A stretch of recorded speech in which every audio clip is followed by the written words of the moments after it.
গত 23শে জুন হওয়া নিট পরীক্ষার ফল ঘোষণা করল এনটিএ। 1563 জনের জন্য ফের আয়োজিত পরীক্ষার ফল ঘোষণা করল এনটিএ। 1563 জনের মধ্যে ফের পরীক্ষায় বসেছিলেন 813 জন। নিট প্রশ্ন ফাঁসের পর নতুন করে পরীক্ষা নেওয়া হলে পরীক্ষায় বসেন মাত্র 52% পরীক্ষার্থী। ফল প্রকাশের পর নতুন করে মেরিট লিস্ট বেরোবে। তারপর 6 জুলাই থেকে শুরু হবে কাউন্সেলিং। গত 23শে জুন হওয়া নিট পরীক্ষার ফল ঘোষণা করল এনটিএ। 1563 জনের জন্য ফের আয়োজিত পরীক্ষার ফল ঘোষণা করল এনটিএ। 1563 জনের মধ্যে ফের পরীক্ষায় বসেছিলেন 813 জন। নিট প্রশ্ন ফাঁসের পর নতুন করে পরীক্ষা নেওয়া হলে পরীক্ষায় বসেন মাত্র 52% পরীক্ষার্থী।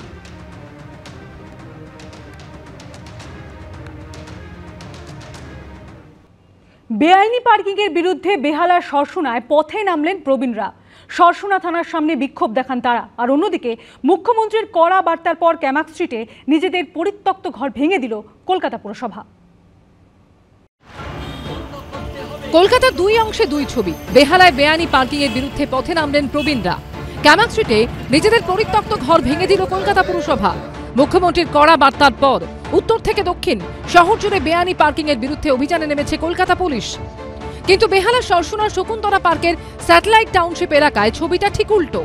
রাস্তার দুধারে বেআইনিভাবে পার্কিং করা সারি সারি গাড়ি, ফলে হাঁটাচলা করতে অসুবিধা হয় বলে অভিযোগ স্থানীয়দের।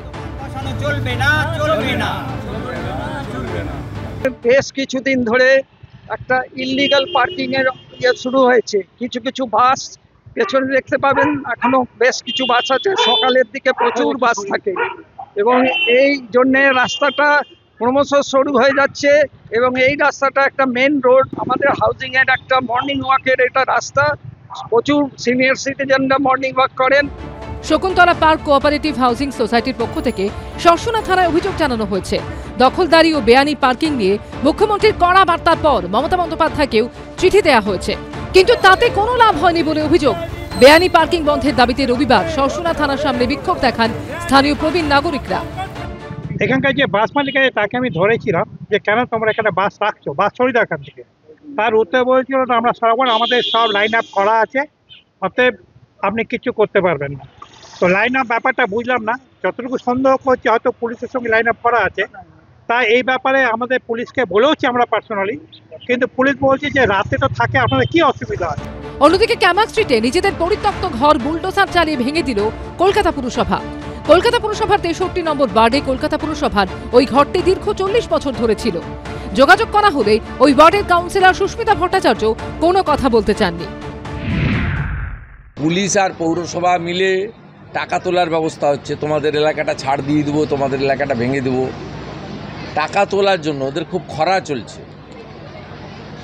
ওদের টাকা পয়সার আমদানি ইডি সিবিআইয়ের মতোই অনেকটা বন্ধ হয়ে গেছে।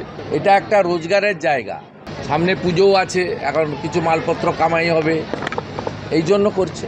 বেআইনিভাবে কোনো জায়গা দখল বা তার জন্য সাধারণ পথচারীদের বিব্রত হওয়া বা উন্নয়নের কাজ থমকে যাওয়া বা সৌন্দর্যায়নের কাজ থমকে যাওয়া, তার বিরোধিতা করেছেন। পাশাপাশি হকারদের পাশে মানবিক মুখ নিয়ে মমতা ব্যানার্জি দাঁড়িয়েছেন, যেটা বিজেপি কোনোদিন পারে না। মুখ্যমন্ত্রীর নির্দেশে আপাতত 1 মাস বন্ধ রয়েছে হকার উচ্ছেদ অভিযান। এর মধ্যে কি সমস্যা মিটবে? জবরদখল মুক্ত হবে কলকাতা থেকে জেলা? প্রবীর চক্রবর্তী, সৌমিত্র রায় ও অনির্বাণ বিশ্বাসের রিপোর্ট, এবিপি আনন্দ।